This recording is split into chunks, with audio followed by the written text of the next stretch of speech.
Hi, I'm Dr. John Dignan, Superintendent of Wayne Westland Community Schools. I'd like to introduce my esteemed colleague here, Mr. Daryl Beebe. He is Executive Director of both College and Career Readiness and Social Emotional Learning. I'm excited because this is the first launch of our Power Hour. Can you tell us more about what Power Hour is, Mr. Beebe? Sure, absolutely. So Power Hour, POWER stands for Parents and Partners on Hand with Engagement and Resources. And so basically we're going to take an hour out to share information about different topics and things that are going on within the school community. So, and on today, we're going to talk a little bit about mental health. Dr. Dignan, can you tell us from your standpoint, what is the importance of talking to our families and students about mental health right now? Probably the biggest thing is the last 20 months have had extreme challenges and needs for our school community. And probably the biggest one, I would argue, is mental health. School hasn't been like it has been in the past or traditionally. And our kids being absent for that time, there's been a lot of need as they've been coming back to our building. So we've really made a priority around mental health. Yep, thank you. And so on today's show, we're going to talk about mental health, and we're going to talk about some of the resources that we have in place to provide to, once again, our students as well as our families. Joining us on this segment of Power Hour is our own Amanda Davis. Amanda, tell us a little bit about yourself. Tell us about your role here in the district. Sure. So my name's Amanda Davis. I am a supervisor of family and community engagement for the district. I've been here since 2009. I oversee our family resource centers. I help lead our mental health task force, working on a lot of our mental health initiatives. And then I'm also our district McKinney-Vento and foster care liaison. Thank you so much. I've got a few questions for you. I'm going to just go through and we'll have a little bit of a conversation here. So first question, schools across the country are seeing an increase in mental health needs, anxiety, suicidal ideations, as well as emotional distress. So in Wayne Westland, what measures are in place to identify students who are in need of help? Sure. So here in Wayne Westland schools, we have several measures to identify students in need.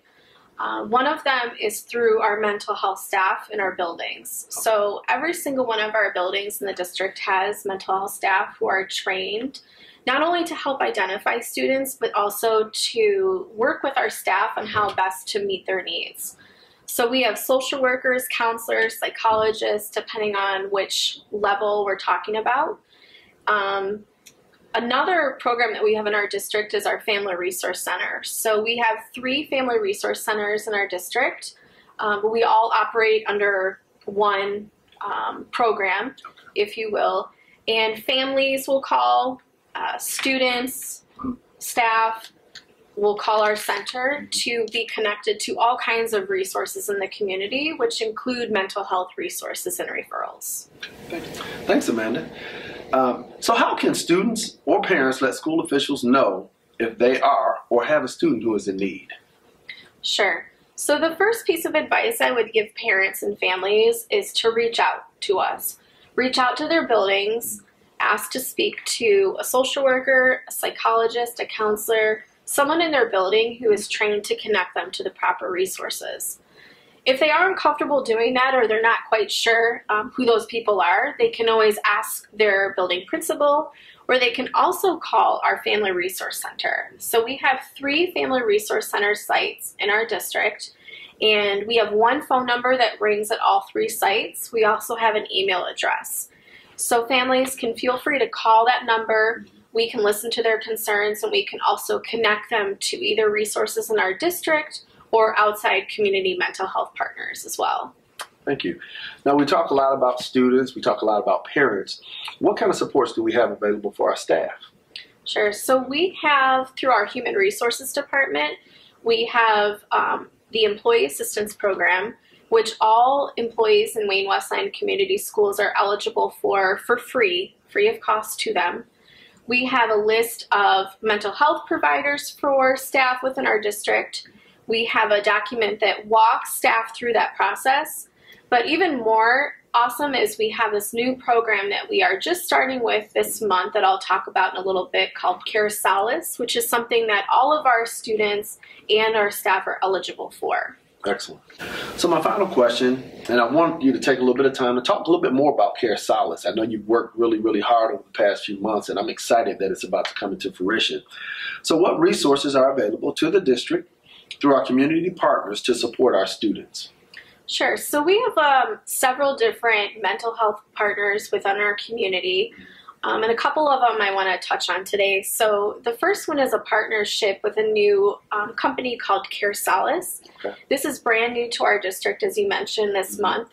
And this program is going to take the load off of parents' plate of trying to find mental health providers. So very simply, it's a way, they are a company that's going to handhold you through that process as far as calling providers, verifying insurance, and making an appointment with you for mental health services. Wow. Care Solace is going to do that not only for our students, but any family members, immediate family members, also any staff, Wayne Westland staff, and Wayne Westland staff's families. So they will do all of that free of charge to the family or to the staff member. Wow, that is awesome. And I think, as a former counselor, I know that to get those families to those resources can be such a task. So Care Solace is basically helping us to facilitate that entire process. Is that right? That's correct. And Care Solace is taking a huge lift off of both our mental health staff and our parents' plates. Because like you mentioned, just talking with our mental health staff lately, they spend hours trying to find mental health providers that match a student's needs. So this takes this right off of their plate and connects students and families quickly to the mental health support that they need. Excellent. So you talked a little bit about Care Solace. Tell us about some of the supports that we already have in place in regards to some of the health clinics that are within the district. Sure. So we have several outside partners such as Hygera Health. We have QPR trained over 800 of our staff last year. That's Question, Persuade, Refer, which is suicide prevention training. We also have partners who their area of assistance is specific. For example, for bereavement, which is grief and loss services. So we have Angela Hospice, Sandcastles, New Hope Center for Grief. We also have, though, in our district, a clinic through Beaumont. Thank you, Amanda. So tell me more about what the Beaumont Clinic does for our students. Sure. So Beaumont has a clinic, a school-based healthcare center located at Adams Middle School. They provide services for any student that attends our district, from Stottlemyre all the way up to age 26 for students who might be receiving special education services. So they provide physical, sick visits, immunizations, but also mental health services. So they have a counselor, a social worker who's able to see students free of cost. We also have a Beaumont social worker who is placed at Wayne Memorial High School, who can also see students free of cost. And those services are really specific to Wayne Memorial High School students. But either one of those social workers is available for students to see. Excellent. So thanks so much, Amanda. I've got one last question. So if we've got a family or parents that are concerned that their child may be dealing with suicidal thoughts, what should they do? So if you or someone you know is a risk to themselves, please reach out to the National Suicide Prevention Lifeline. That phone number is 1-800-273-8255.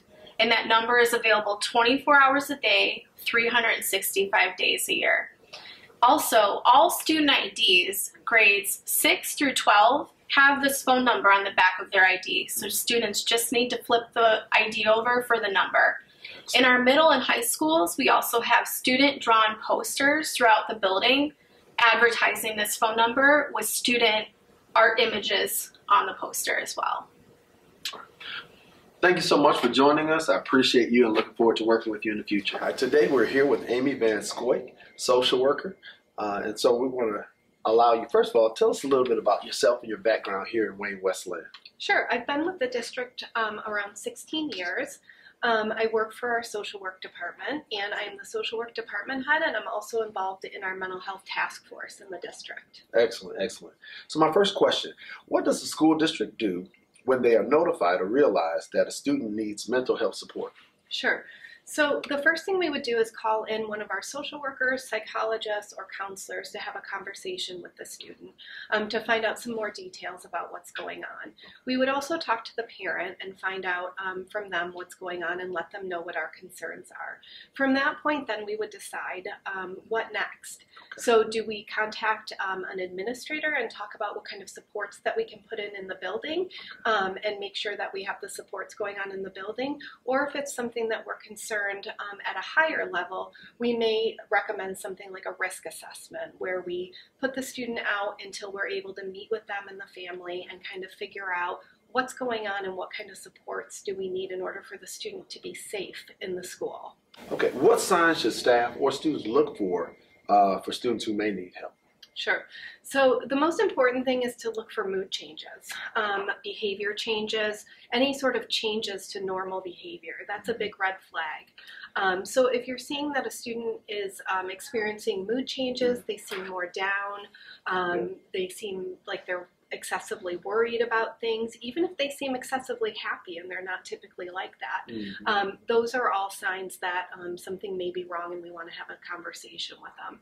You want to see if a student's isolating, spending less time with other people and more time alone, missing school, missing activities, not turning in assignments, those kinds of things. Using drugs and alcohol, especially excessively. Having any sort of changes in their behavior, changes in sleeping, changes in eating, changes in their social life. And then finally, do they seem extra stressed to just normal daily activities or normal daily problems that might happen? And so those are some ideas of some things that you can look for. But the most important thing is look and see if there's a change in behavior. Okay. All right, last question. So what should a parent do when they feel like their child is in need of help and support? Sure. So a parent who has a student in this district should reach out to the building. And then the building can connect them with a school social worker, with a counselor, with some sort of support. And that mental health professional can walk them through what they can do, whether that's talking to them about outside resources that we have, or if we have internal resources that we can hook them up with. But definitely let someone know so that they can get them the help that they need. Okay. So Amy, in light of everything that's going on and the heightened anxiety across the state right now, across the country right now, what advice or what words would you give to our parents who may be concerned right now with everything that's going on? Sure. This is a very difficult time, a lot of heightened anxiety, like you mentioned. And I think the most important thing is to know that you're not by yourself. Our school district has a lot of resources and a lot of support. And if you're not sure what you're looking for, or you're not sure, you have some concerns about your student and you're not sure exactly what to do about it, reach out to us. We're here for you. We have a lot of resources, support, and if nothing else, we can listen and we can give you those resources that you might need. Our district has a lot of mental health support. We're very lucky in that respect that we're able to have that in our district, and so we always have resources and things that we can help you out with. Just want to thank my co-host today, Mr. Daryl Beebe. You did a phenomenal job. Thanks for having me. I'd also like to thank Miss Amanda Dybus for sharing a lot of the mental health resources that we learned about today, and as well as Miss Amy Van Schoit, who is part of our mental health task force, which in the last year they've accomplished so much and really have brought a lot of treasures to the district and different mental health resources. Hopefully, if you need more information, please look on our website. And I'm going to have Mr. Beebe talk about some of our future Power Hour sessions. Thank you so much. So once again, we look forward to coming to you with different shows and different segments. Mainly, we're here to support the families as well as the whole child. And so we'll have segments that you can watch and participate with us virtually. And then we'll also have pre-recorded shows. But our main focus is to bring information to you and be a resource to you. Before we sign off, we'd just like to say Wayne Westland Community Schools is one district with one mission. One child at a time. Thank you very much. Have a great day.